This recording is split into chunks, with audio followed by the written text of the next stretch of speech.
In case if you just tuned into this video, I have been counting down my top 20 3D platformers, and if you haven't seen my top 20 through 11 3D platformers yet, please click here to watch it before watching this video. Till now, the rules still apply. They have to be platformers that has to be 100% 3D, one game per series, and most of all, this is my list, not yours. If your personal favorite is not in this list, or higher, or not number one, don't complain about it.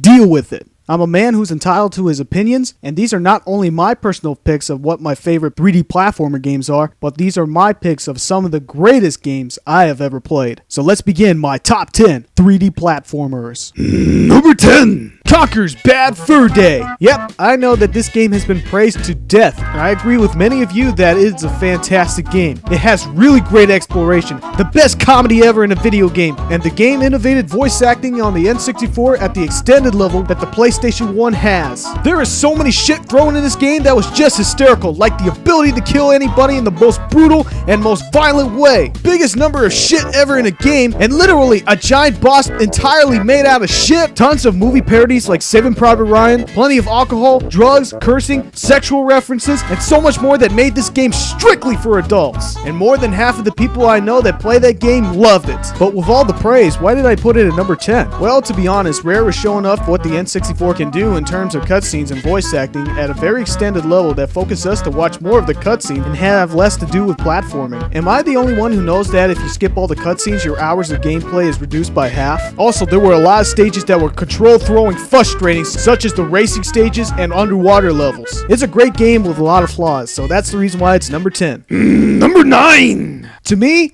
linear games suck because the linear gameplay destroy the replay value, but the original Crash Bandicoot trilogy is an exception because they made it fast-paced and fun. But the best of the trilogy is Crash Bandicoot Warped. It was the wildest, intense, and most insane Crash Bandicoot game ever, and Naughty Dog made the last good Crash Bandicoot game forever memorable. You can play as Crash or Coco in certain levels, where Crash reaches from point A to B, like every other game. Coco rides in vehicles and animal buddies. What made Warp the best Crash is when after each boss he defeats, he gains a new ability like dash, super spin attack, super body slam, double jump, and even shoot a bazooka. There is so much variety in this game that no other Crash game has ever put out to. This is one of the best PlayStation games ever. Number 8. Now, speaking of one of the best PlayStation games ever, the one game that's the most nostalgic for me is Spyro 2 Ripto's Rage. But let me first get this out of the way. Spyro the Dragon is not my favorite because lack of character, design, and too much collecting,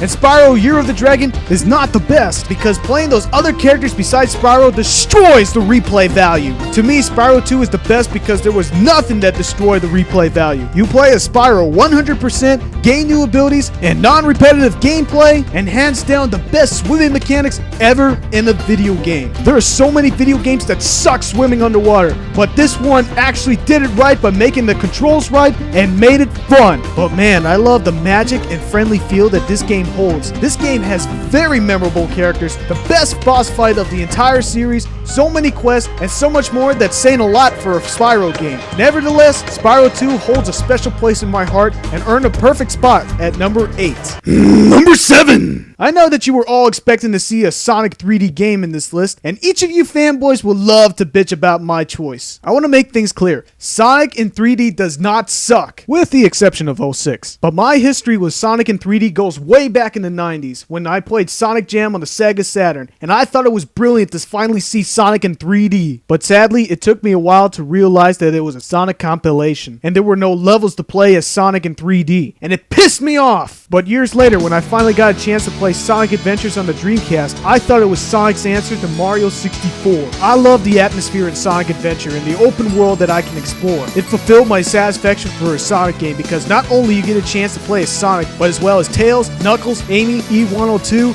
and Big the Cat. And they all played differently, and they all played separately in their own story. Yeah, some people really hate Big the Cat. Well, I prefer to play him over playing Tails and Eggman on those pointless walkers in Sonic Adventures 2. But honestly, I do enjoy all the other Sonic games in 3D, but Sonic Adventure itself was the most atmospheric and most adventurous for me, and it's simply breathtaking every time I play it. Number 6! If you guys know me very well, you should already know who's my favorite video game character. And his game was definitely going to be on this list. And he is the reason why I'm called Gexup. And if you don't know by now, he is Gex the Gecko. Seriously, this video game character is so cool, so original, and awesome all the way because of his wisecrack jokes, awesome references, and wicked gameplay. But there are two choices, Gex Enter the Gecko or Gex Deep Cover Gecko. They both have wild platforming gameplay, awesome references, and the best wisecrack jokes I've seen from any fictional character. But in choosing which one is better, I have to prefer Gex Enter the Gecko over Gex 3 Deep Cover Gecko because it was less frustrating. But let's not forget the awesome anime channel in Gex 3 Deep Cover Gecko. But Gex Enter the Gecko has more nostalgia and attitude that fully replicates how awesome the 90s was. I really want to put Gex higher, I really do, but putting him higher would mean that I'm ignoring the worst camera settings ever in the video game. But overall, this is my favorite game from my childhood, and I want to say it's sad to see Gex to be forgotten over these years. Crystal Dynamics, make Gex 4! Number 5! You know that Mario was going to make it in this list, and many reviewers give Mario Galaxy 1 and 2 a 10 out of 10 up its ass. But honestly, Super Mario 64 is still the best 3D Mario game ever! What else could be said about Mario 64? It's the pioneer of 3D platforming that totally revolutionized the gaming industry for what it is today. This game hasn't aged one bit. It's still good to play this game since the day it came out in 1996. This game has so much memorable gameplay, the best controls and camera, and the best jumping mechanics ever in the video game. Even having no air bar and swimming underwater and restore your health once you swim above the water doesn't even date the game at all. I know that all the other 3D Mario games are one of the greatest ever, but Mario 64 has given us a fully breathing 3D world, so it had to be in this list. But why is it in number 5, you may ask? Because there are 4 more other games that I consider to be better than the greatest game of all time. Now prepare yourself! Number 4! It was really hard to choose between Mario 64 and Banjo-Kazooie. I had to choose Mario 64 because collecting stuff in Banjo-Kazooie was more of a hassle. But along came the sequel. Banjo-Tooie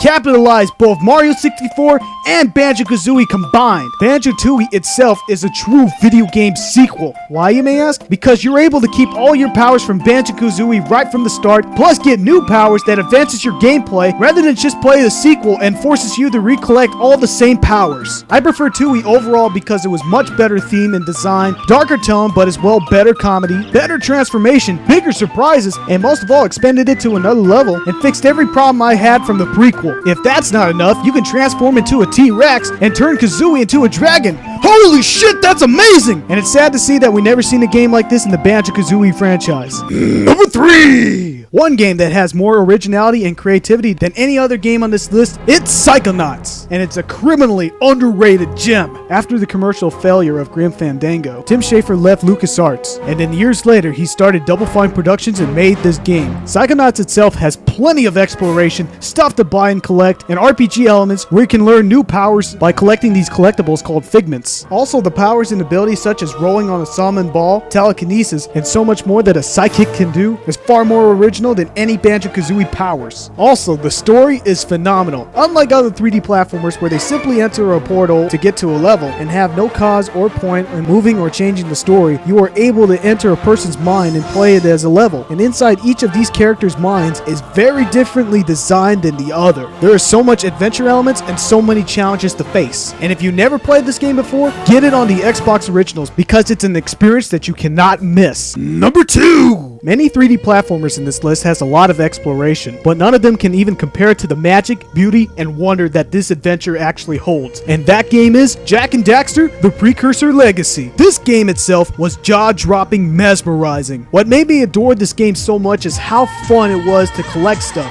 such as orbs, scout flies, and especially collecting those power cells where they always doing their dramatic stunt that never gets old. Most importantly, there are no levels in this game and no load times either. This is literally 100% open world. I can admit that Jak 2 and 3 felt more epic and badass than Jak and Daxter, but the sequels took away the 100% open world adventure and made it into a sandbox, which limited the adventure and took away all the collectibles. But Jak and Daxter is not only my favorite game, but actually my favorite adventurous experiences ever. Number 1! I know I put Ratchet & Clank Up Your Arsenal at number 1 in my top 10 Ratchet & Clank games, but that was an open voting contest for you guys. Up Your Arsenal really is in my top 10 favorite games of all time, and I do have more favorite memories with that game than any other. But Ratchet & Clank Going Commando is higher. Without this game, I wouldn't be a huge fan of the Ratchet & Clank series. It totally revolutionized mixing other genres with a platformer perfectly, such as shooting, puzzles, and RPG elements where whatever weapon you kill against an enemy, that weapon gains experience points, and getting enough of them will make your weapon evolve into a better and more powerful weapon that made the replay value higher than any other game on this list. I'm a huge fan of story and comedy in video games. Going Commando's comedy was brilliant, and the story started out slow, but later after each epic boss you defeat completely changes the story. The challenges I had to face in this game felt totally rewarding, from the action, minigames, collecting, and platforming, and nothing in this game destroys anything for me. Ratchet & Clank Going Commando had everything that kept me occupied, and it keeps making me come back to it. Since I first played this game, it had an impact on me like no other, and the experience itself was absolutely unforgettable, and it still amazes me that I can still pick up this game and still have fun with it.